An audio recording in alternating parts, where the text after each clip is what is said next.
Welcome to the Turkey Hunter Podcast with me, your host, Andy Galliano. In this podcast, I share with turkey hunters just like you how to have more turkeys on your hunting property and how to have more successful turkey hunts. I teach you how to do this with tips and interviews with turkey hunting pros, wildlife management tips, and entertaining turkey hunting stories. Tune in weekly as I share proven and simple strategies to help you have more success this turkey season.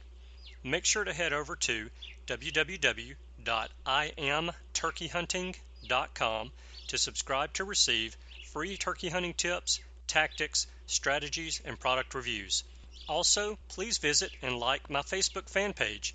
Go to Facebook and search I Am Turkey Hunting, and also feel free to post your turkey hunting photos from this past season and let us know where and when you killed your bird. For all of you Twitter users out there, please follow me on Twitter, where my handle is @TurkeyHitman, and I will be sure to follow you back. And now, for this week's show. Hello and welcome back to this week's episode of the Turkey Hunter Podcast. You are listening to episode 112, Where Are They Now? With Dave Owens. And I am your host and the guy who finished second place in the Big Doe contest this past week. So I told you guys last week that I was leaving to go on the dove, squirrel, rabbit, and chupacabra hunt with my buddies over in West Alabama. And it ended up being a deer and rabbit hunt because the guy who was bringing the squirrel dogs couldn't make the trip. And despite a couple of cold snaps, there are no doves. So we resorted to a big doe hunt where there was $70 in the pot for the winner, and second place got 0. There were 2 does killed, and I missed out on the money by 8 pounds. That is the second time that we've had a big doe contest. That's the second time that we've had 2 does entered into the big doe contest, and that's the second time that I finished second. Always a bridesmaid and never the bride. Okay, so we are 90 days, 10 hours, 9 minutes, and 21 seconds away from opening day of spring turkey season in Alabama. 90 days, 3 months. Cannot wait. I am pumped up. This week I'm struggling with a little bit of a sinus infection. You guys bear with me through this week. Hopefully I'll be back up and running full speed next week. If I sound a little more nasally than normal, that is what it is. So I get emails from new listeners to the show from time to time saying that they've just found the show and that they're working their way through the episodes and that they've just listened to episode whatever it happens to be. And in those emails, they'll have comments or questions about the content or the guest who is interviewed for the show. Well, I got an email a couple of weeks ago from Zach Brannon, and he referenced episode 53. That's the episode where I had Dave Owens on to talk to us about how to choose public land for turkey hunting. Zach said that so far, out of the 53 episodes he's listened to, that was his favorite episode, and he made a comment that Dave is on a different level than the majority of us turkey hunters. Well, of course, Zach's right. Dave is on a different level than most turkey hunters out there. But Zach's email got me thinking that, there are several guests I've had on this show over the past 2.5 years or so that I've been doing the show. And those guests have been working towards a hunting goal or a milestone. And Dave is one of those. And I thought, Dave was very near the completion of his goal of killing a turkey in every state that has turkeys. And I've just kind of left everyone hanging on the end of that story. So I came up with an idea for some shows that I think will be fun to do, and today's show is the first of those. Today's show is the first of several Where Are They Now interviews that I'm going to do to kind of fill us in on what's been going on with some of our friends since their initial interviews on the show. And you guessed it, today I have Dave Owens from episode 53 on to fill us in on the status of his U.S. Super Slam quest and to talk a little turkey with us as well. So here's Dave Owens, and I'll see you guys on the other side. Hey everybody, I am excited to let you know that I have on the line with me Dave Owens, who is also known as Cove on the Old Gobbler Forum. And I wanted to get Dave back on the show today. And for those of you who listen to the show pretty regularly, you'll know, or you may recognize Dave from episode 53, which was where we talked about choosing public land for hunting. And Dave shared just a ton of great information with us. And I was telling him before I started the recording that I always get people who will email me and say, man, I really enjoyed episode 53 with Dave on there and talking about public land. And, people are asking me all kinds of questions about him. And so I wanted to get Dave back on just kind of as a where are they now type of episode where maybe he can fill us in about his chase for the Super Slam or the US Slam and let us know how that is going, and also, pick his brain a little bit more and ask him some of these questions that some of you guys have been asking me. And so, Dave, thank you for taking time out of your schedule. You spent, I can't even remember, maybe an hour and a half with me on the phone the first time, me and Rob, and we're just a wealth of information. And, I'm very appreciative of that and appreciative of you coming back on to give us an update on where you stand with everything. So you doing all right tonight? Yes, sir. Yeah, my pleasure to chat with you again. Appreciate you having me back on. Right. So when I interviewed you the first time, that was about, I'd say close to about a year and a half ago. You were 41 states into your Super Slam. So that was summer of 2015, I think. And I happen to know whether or not you completed it just because I keep up with you. What little bit I'm on Facebook. I've been able to keep up with you there and kind of keep up with you on Old Gobbler whenever I'm there as well. I don't spend as much time on those sites as I probably should, but give us an update. Tell us where you are in your quest for the Super Slam. Well, I was able to finish it up. I had 8 states that I needed to get after and kill a turkey in last spring. I was able to finish all of them up. It was a fun ride. I was able to finish up. In New Hampshire was the final bird that I had to take to finish it, and was able to do that on the very first day I hunted New Hampshire. The first couple hours, actually, it kind of everything just fell into place. It was a fun ride. 2016 was an awesome season. Just kind of fell into birds. Was able to have things work out everywhere I went, and only had a little bit of a bump in the road in that northeast. It always seems like every time I go there, it's terrible weather. And I know I've probably said that before, but even on that last time I was on here with you, but it just always seems to work out that way. And 2016 was eerily similar to the previous times I'd been in the Northeast, but was able to battle through it and dealt with the cold and the rain and the nasty weather, and was actually able to finish it up. So yeah, it's sealed and all complete. Man, that's awesome. And I'll tell you again, congratulations. It is no small feat to do that. And we all know you're not the first one to do it. We all know you won't be the last one to do it, but that certainly does not diminish the accomplishment. From our first interview, you probably remember I'm on the same quest, and I'm a good bit behind you trying to tackle 2 to 3 states a year. And this year just flat got my butt whipped in what I like to call Yankee land, which makes my buddy in Virginia really upset. He keeps swearing Virginia is not above the Mason-Dixon line, but that's a geography lesson I'll get into later. But we went to West Virginia and went to Maryland and had birds there, had birds within gun range, and just could not make it happen. And that's, for me, out of the 18 or 20 states that I have under my belt, those were the first 2 states that I've been to that I didn't kill in my first time there.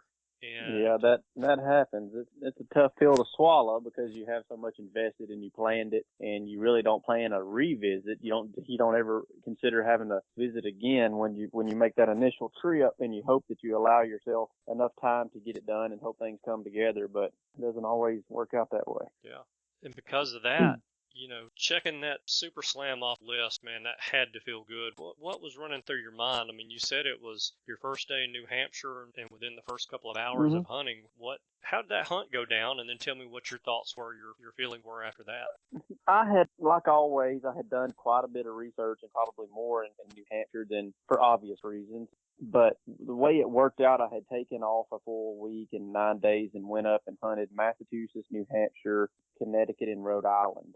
I had 4 states on a 9-day mission there. and it was the first week of all their seasons, I think it was, if I'm remembering correctly. And I went up there, and New Hampshire season goes the latest, so it was the last date that I intended on hunting. If things worked out perfectly, if you go hunt, for 8-9 days, and you got 4 states on the to-do list, that you basically have to. I mean, everything just has to fall into perfect order. That's exactly right. Especially if you're hunting public land, and you're not hunting with someone who has already kind of got your bird tagged and things like that. And I was hunting public land, of course, and went up there and just, like I said, and like always, I stumbled in and, guns late, and then the weather's terrible. So I had to wrestle around, and I think it was the 4th or 5th day before I killed a turkey on that trip. And I started in Massachusetts, and the weather was terrible, like I said, and it was like a drag, when you wake up every morning and it's raining and it's cold and you soak to the bone every day, putting in a lot of miles, and even had one missed opportunity. I just kind of one of those situations where everything had to happen perfect, kill the bird, and everything went really, really well. It just, everything didn't come together, and that was kind of a dampener. And I think that was on like day 3. So it was one of those things where I'd already hunted really hard and had an opportunity and couldn't close the deal. And anyway, that 9-day trip was one of those where you have to claw and just, fight for everything, and every bird, every gobble I was struggling for, but ended up was able to kill one in Massachusetts. And then the next day, went over and hunted Rhode Island. And it wasn't the next day. I ended up having a little competition that next day, and it didn't go well. And then the day after that, I was able to kill a turkey in Rhode Island off the roost, and then get over to Connecticut and kill 2 turkeys, which is the first time I had done this along this journey, and which is killed 2 turkeys in 2 separate states in the same day by lunch. You gotta stop and at lunch, but I was able to do that. So I ended up killing in 3 of the 4 states.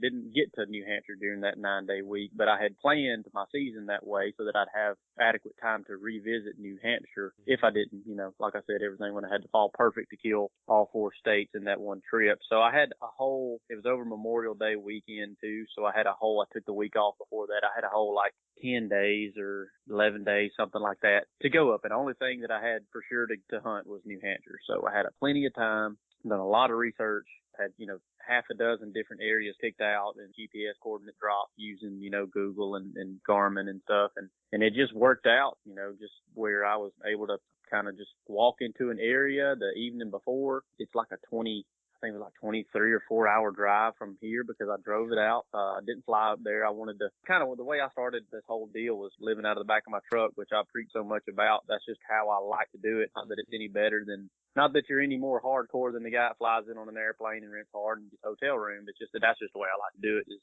living out of the back of my truck and just kind of like a little solitude, I guess, that I get out of it, get from it. But so I wanted to finish this lamb how I started it, and that was, drove my truck, drove all the way up there and got there and got my license and was living out of my truck and drove into the area and was actually able to see.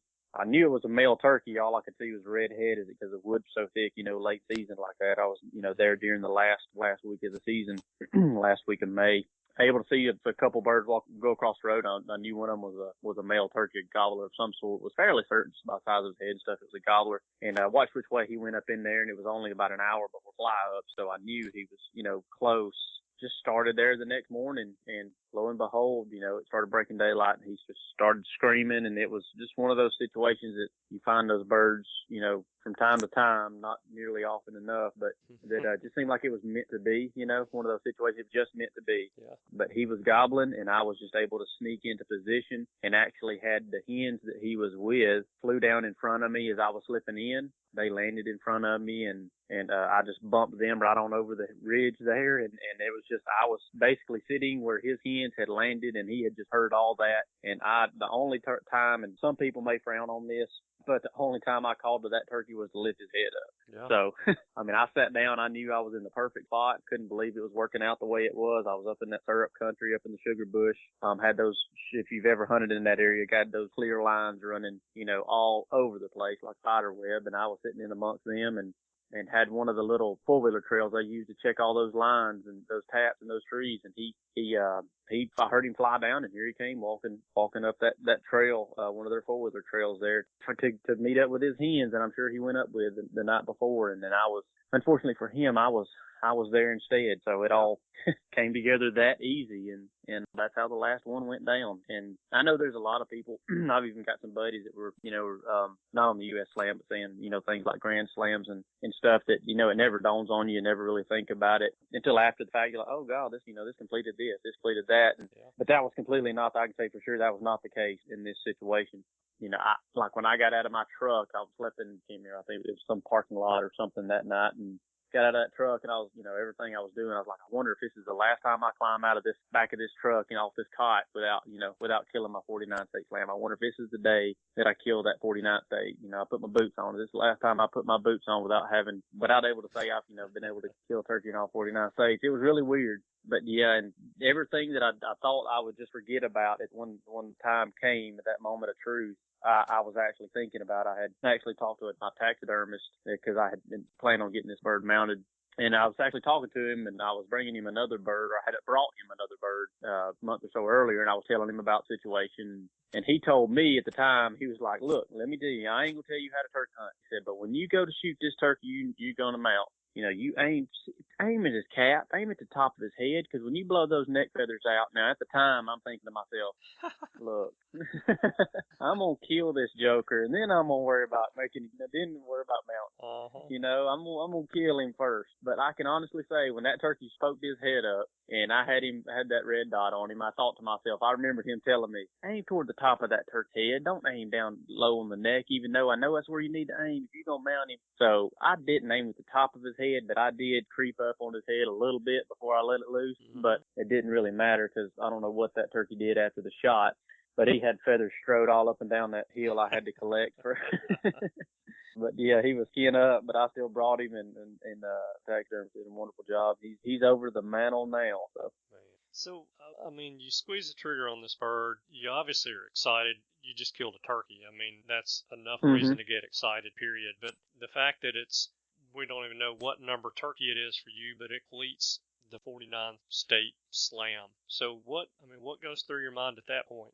Yeah, I sat down, and I didn't do anything really, really different than I do with any turkey that I kill. I always try to slow myself down and enjoy the moment and appreciate it for what it is, kind of thing. I know it gets a little bit overly spiritual here, but I really do try to appreciate him for what he is. I always try to slow down, and I had a buddy of mine that got me on this little habit of taking a cigar, and that's one way I slow down. I sit down by the tree and smoke a cigar that slows me down, and kind of just I'm not a smoker, but that's the only time I smoke a cigar over my turkey and just kind of slow down and just kind of relive the hunt in my head. And the only thing different about that whole situation was I was able to sit there, and I brought up my map on my phone, and I was able to walk from the South Florida swamps down there where I kill my Osceolas, and just able to walk through each state, and I could sit there and tell you the little towns I was in, the mountain name, or exactly how it happened. And it was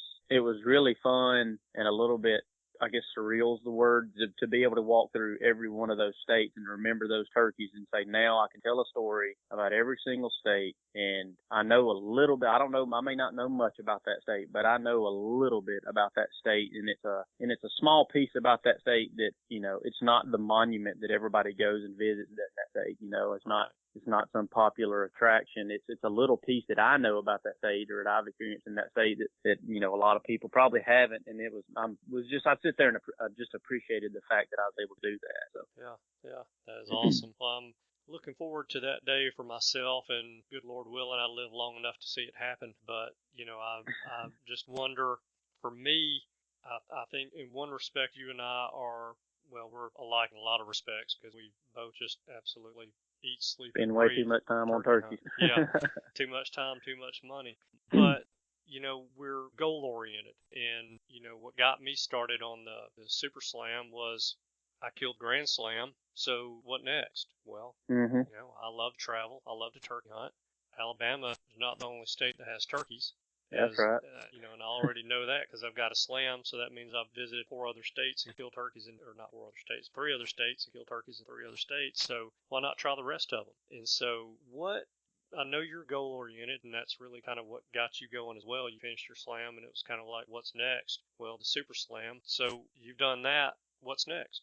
The Super Slam was kind of a way to, I just, like you said, I love turkeys, and I love turkey like to a very, very unhealthy point. I love it. So, and there's other guys, and I've said this, and I've said it multiple times. Kind of my thing is that there's probably somebody out there that loves turkey hunting as much as I do. Somewhere out there, and I probably know them. I know some guys that really, really love it. That's one of the reasons we get along so well, and we even know each other. But I can promise you, there's nobody out there that loves it more than I love it. You know, I mean, they might, you know, they may love it as much as I love it. There's probably a limit out there somewhere, but they don't love it more than I love it.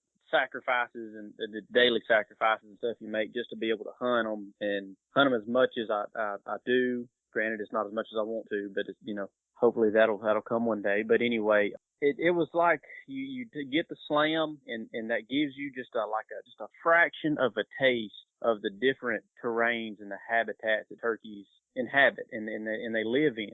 And it's baffling because you kill these turkeys, and I know there's different subspecies, but they're very, very, very, very similar. And you got these things, and they've adapted to these areas that, you know, from our knowledge, a lot of areas that they never existed for. And you're killing these animals or these birds that are so similar, but they live in terrain that is so different. I mean, you kill a turkey in Nevada or you know, even Kansas, and compare that to the turkeys that you kill in South Florida, or, you know, you kill a turkey up in you know, like Washington State, and compare that to hardwood ridges of, like, you know, northern Alabama or northern Georgia. It's so weird, and it's just that's what captivated me, I guess. And it was more I wanted to hunt turkeys and experience turkeys in as many places that I possibly could, that they inhabited, that they live in. And one way of starting to kind of, I mean, how do you do that? They don't make a map of the United States as, oh, this is this type habitat, and, you know, this is this and this. So one way of doing that was just like, hey, I'm on, you know, the state, the you know, country is divided into states, so we can start with that. Since then, now and it's kind of a weird situation, something I haven't experienced, I guess, since I started turkey hunting, really, especially since I started going after something like slam or single season slam or double slam, or, you know, and then in the U.S. slam, is I don't have really anything like that to set my itinerary by. So I guess I'm trying to kind of direct myself towards something else, but ultimately I'm just ready to go turkey hunting. You know, I don't care where it is or you know, what different terrain I'm in. I'm just ready to go. And right now, what I'm trying to do, I guess, is just kind of talking to different people that have traveled a lot, and if I hear about you know, like a very scenic area or somewhere where somebody was like, man, that was just an unbelievable place, I'm like, that's where I want to go. That's kind of what I've done so far this year. I mean, there was a particular place in Arizona when I took my Arizona turkey several years ago. There was a place in Arizona that I said, as soon as I finish this thing, as soon as this U.S. Slam, I can't pry myself away from that goal right now to revisit a state I've already been to and killed a turkey in. But as soon as I get finished, I'm going back to that place because that I found a canyon in there, and there was a turkey gobbling in the bottom of it, and I'd already taken my turkey, and I couldn't go down there and hunt him. And I was like, as soon as I get finished, I'm going to the mouth. I'm going to be on the lip of that canyon one morning, and I'm going to hunt a turkey down in that canyon. That's one of them. And that's that's the only really, obviously I'll be going to South Florida like I usually start down there, and Arizona, and that's the only kind of two for sure things that I'll be doing, that I know for sure that I'm doing this season. So, but yeah, I'm looking forward to that. So I guess that's kind of what I've directed myself toward thus far. I mean, since taking, since finishing the U.S. Slam, is I want to seek out those places that are supposed to be,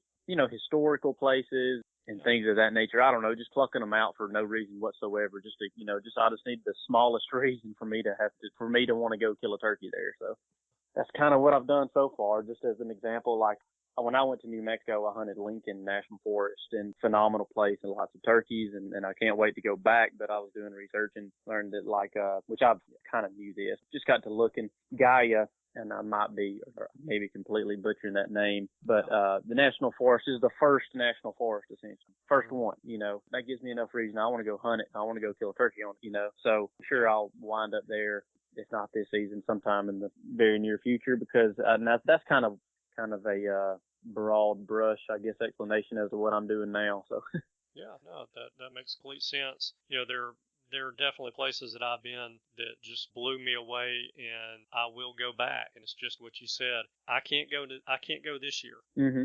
because I've got to go somewhere different, somewhere where I haven't killed a bird. But I'll go back, and whether it's the people that I hunted with, or the ranch that I hunted, or the land that I hunted, the terrain, or the fact that the turkeys made me feel like I was a turkey hunting god. Mm-hmm. I want to go back there. And so, those will be places that I visit. I'm sure when that day rolls around, if it ever does, I'm able to mark that off my list. But and that was cool. Yeah, that's exactly like you said. Not only the places and like I mentioned earlier, but the people. Like, soon as I was able to finish in New Hampshire, I was able to take that bird to the hop state line there, and started hunting in Vermont. And ended up, going over there and hunting with people that I hunted in Vermont with before, or around them and hanging out with them. And just awesome people. That the only reason that I had met them was through this whole journey, through the whole state slam. I had no other reason to be in Vermont. I had no other reason to bump into these people and get to know these people. And it was funny. As soon as I was able to finish my slam, it was like I had this free time, and that's I was within driving distance, and that's exactly where I fell, was right in the same place I was when I was hunting there before. And those people are all the same people, and good fellowship and awesome folks, and folks that I'll hopefully be friends with from now on. But it was fun to go right back there and hunt with them again, and then that's exactly what I did. I finished my season in Vermont this year, just hunting there for the rest of the season. So yeah, just like you said, it's looking forward to hunting with some of those people that I met along the way too. Yeah. Do you know how many Grand Slams you ended up finishing with in order to complete your Super Slam? I think it's all coming down. I think I've got if memory serves me correct, I've got a logbook, and I don't keep up with Grand Slams anymore. I would have to count, the number of each bird. I think I've got a dozen Grand Slams. Yeah. And it's always, I'm sure it's Osceolas that are always that. The Osceolas will usually be, unless you live in Florida, Osceolas will always be that pivotal subspecies that causes you to be limited, because the amount of area that they make up's minute compared to everything else. So that's exactly right. Yeah. If you killed as many Osceolas as you killed Easterns, it would be too many Grand Slams. Be doing all right. Doing all right, I think. Yeah, no doubt. So, a lot of people have asked me, well, first of all, they tell me how much they enjoy the interview, the show on it, and say, well, I sure do wish I could do something like that. I wish I could take as much time off of work as this guy takes to go here and go there and do this and do that. What does he do for a living? Does he have a family? Does he have kids? What's the deal? So go just for a couple of minutes, just tell us a little bit about your personal life, and tell us how it is that you're able to get out there and do the things that you do that I think a lot of people that listen to the show are probably a little bit envious of. Yeah, it comes back to what I was something I mentioned earlier was about compromises. I got struck with this bug that turkey hunt was more important to me than virtually anything else pretty early. Definitely when I started traveling I was actually a freshman in college. When I started travel, I took my first out-of-state trip by myself down to the swamps of the Everglades hunting Osceolas, because we had college spring break fell early, and Georgia's turkey season wasn't in, and I wasn't going to have to spring break any other way than not turkey hunting. So that's when I started traveling, and I really got in my blood at that point. And that's when everything kind of started. Everything else, any kind of life plans or any kind of, life goals and all of that kind of unraveled pretty quickly. And now I have a long-term girlfriend, I guess you call it. Most people say, how long you been dating? And we've been dating for over 4 years. And everybody's like, whoa, that's still just a girlfriend? I'm like, yeah, she's still just a girlfriend. We have our own lives. She's got a very demanding profession, so that kind of kept her moving all over the country. So I'm still, I guess you would, on my taxes, I'm still single, put it that way.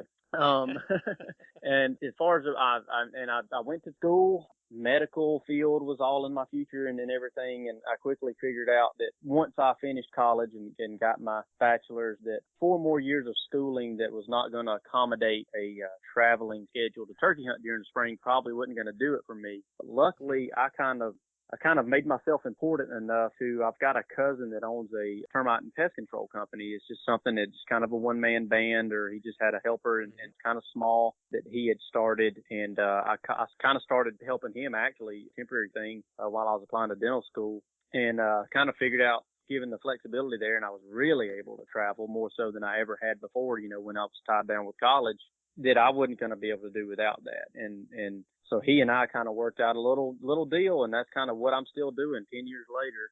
I guess you would call me the service manager or operations manager of my cousin's exterminating company.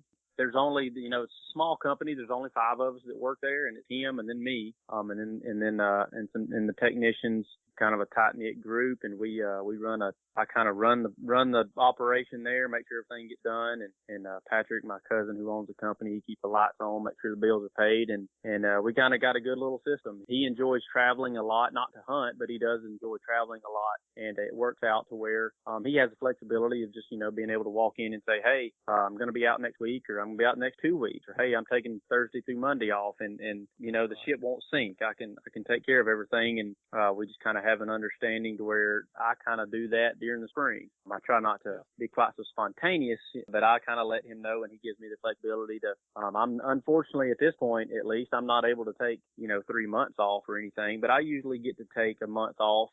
Plan it wisely, and I also get to, the biggest thing is I get to turkey hunt every single day of the season. I'm fortunate to live kind of on the line of, I can hunt Alabama and Georgia, and liberal seasons in both states and long seasons, and I can hunt a couple hours before work every day. So that's kind of what I do, kind of what I have, put myself and made those sacrifices and forego the big money and the things of the medical profession, and kind of basically stuck that degree that I worked so hard for. I got a biology degree from University of Georgia. Kind of stuck it in my pocket, and and all that is kind of just still sitting there, kind of collecting dust, I guess you could say. But yeah, that's kind of what I do. And a lot of people, there's a lot of people, and I have a lot of friends. I get those same questions all the time, obviously, that you mentioned, that your reader or your listeners had asked you. And I am lucky. I'm very fortunate. I'm very blessed to have realized how much I love something before, I made moves that would have put a pinch on those things. I guess the best way of putting it. But yeah, I mean, I know I don't have any children, and so that gives me that flexibility. It frees up quite a bit of finances. I know from my friends and my brother, and the children are pretty expensive, and I do have nieces and nephews galore, so I have plenty of youngins to go play with and spoil and enjoy, but none of my own. So yeah, cool.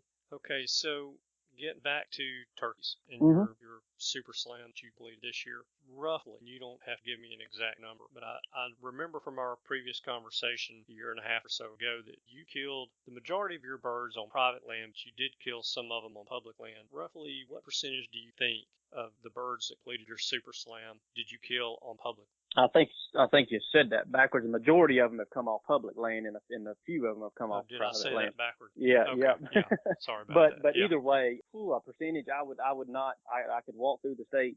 See, California, I was on private land, and that's one of those areas. I've got a friend that hunted a beautiful place in California on public, and I can't wait to go try it out. But I've hunted in California was private, Texas was private.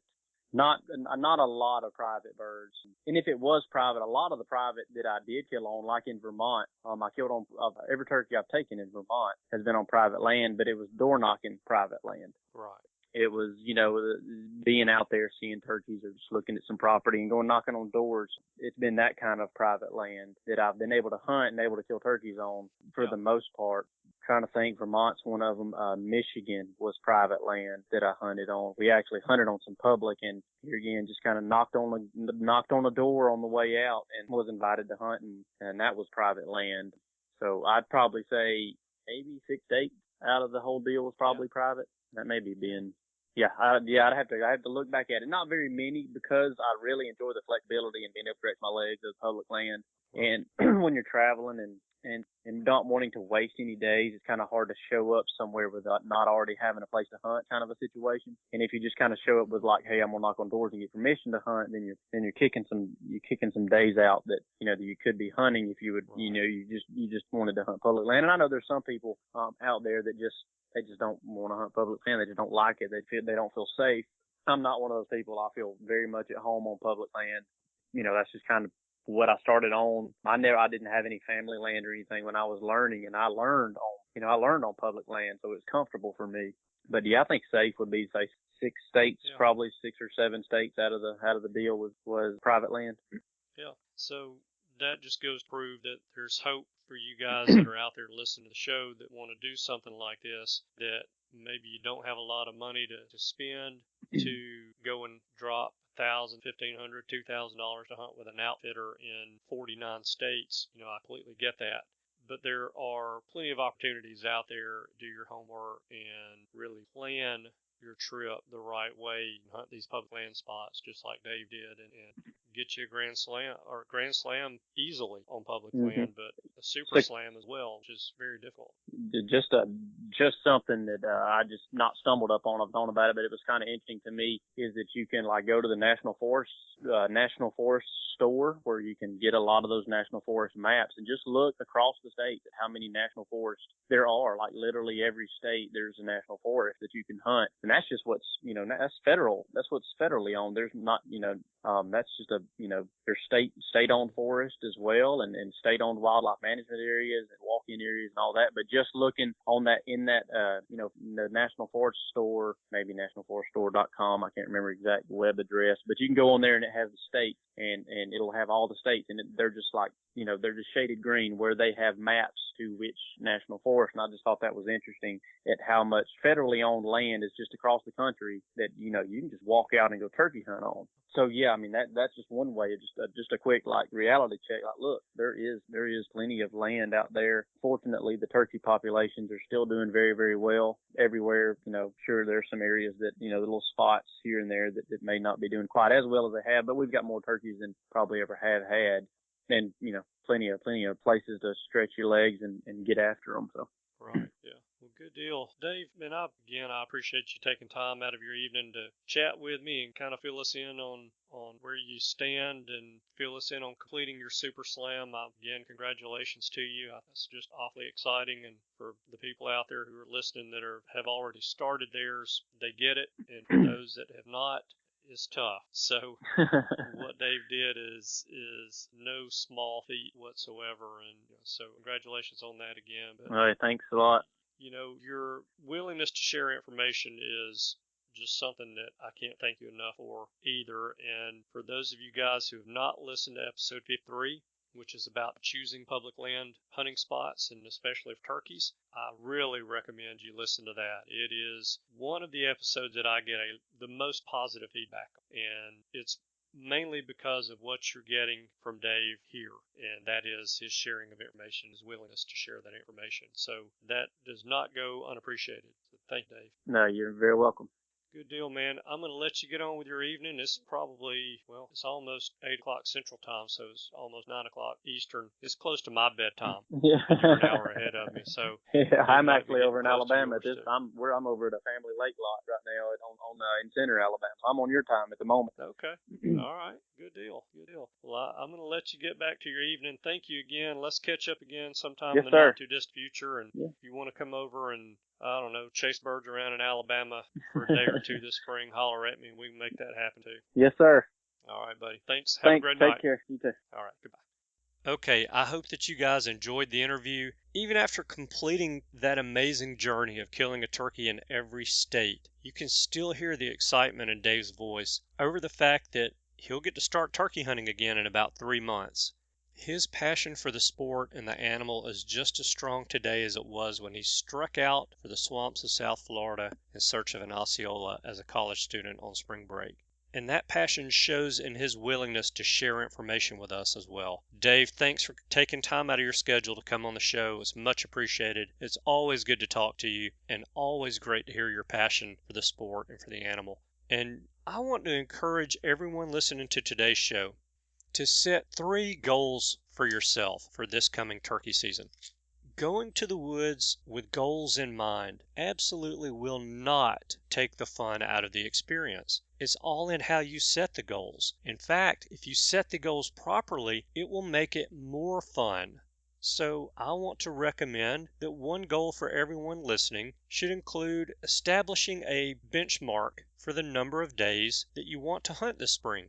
Setting that goal of hunting for X number of days during turkey season just may be the driver that you need to get yourself into the woods on that cold, dreary day when the bed is more enticing. And that one particular cold, dreary day may be the day when you squeeze the trigger on the number 3 record book bird in your state. Or it may be the day when you fill your last tag of the season and put another delicious 2-year-old gobbler in the freezer to last you throughout the year. Or that cold, dreary day may be your last day that you ever get to step foot in the turkey woods again for any reason. So set goals like that. If you want to kill a grand slam, absolutely, that should be one of your goals, and you should work towards doing that. But killing a grand slam or a super slam does not have to be terribly stressful. You know, this year is really the first year that I visited states that I did not kill a turkey in. So that means that because I'm on this quest for a super slam, I have to go back. And yeah, it is kind of a downer that I didn't get birds in those states and I've got to go back to them. But I didn't kill birds in those states and I have to go back to them. That means I get to turkey hunt more. Winner, winner, chicken dinner. So even if you fail in your goals this turkey season, you should have a tremendous amount of fun trying to accomplish those goals. And just because I failed on my goal of killing a turkey in West Virginia and Maryland does not mean that I did not have fun on those hunts, and that does not mean that I don't have memories that will last me for a lifetime from those hunts. So set goals for yourself to get in the great outdoors, set goals to make your time in those woods more enjoyable, and finally work towards accomplishing those goals. Okay, that's all that I have for you guys this week. But before I let you go, you know I'm going to ask you for a favor. And the favor I'm asking of you this week is to go to iTunes and go to Stitcher Radio and leave a 5-star rating and review for the show. If you're enjoying the show and you're learning and you're getting information from the show that you think is going to benefit you for this upcoming turkey season, then please go on iTunes and Stitcher Radio and leave a 5-star rating and review for the show. It helps other people who have just stumbled across the show to decide whether or not they want to download the first episode and take a listen. And doing so is much appreciated by me. It's a great way to give back to the show, and I really do appreciate it. So thank you guys so much for tuning in this week. I know that you have choices. I appreciate you spending your time with us. I hope you have a wonderful week. Get your Christmas shopping done. And I look forward to seeing you guys next week. Goodbye. Thanks for tuning in. You were just listening to the Turkey Hunter podcast. If you enjoyed the show, please go on over to iTunes and leave a 5-star review. And make sure to head over to www.iamturkeyhunting.com to subscribe for free turkey hunting tips, tactics, strategies, and product reviews to help you have a more successful turkey season. And stay tuned for upcoming episodes on hunting afternoon birds, how to film your hunt, and the breeding cycle of hens, as well as some guest interviews. Thanks again for listening. We know your time is valuable, and we appreciate you sharing some of it with us. See you next week.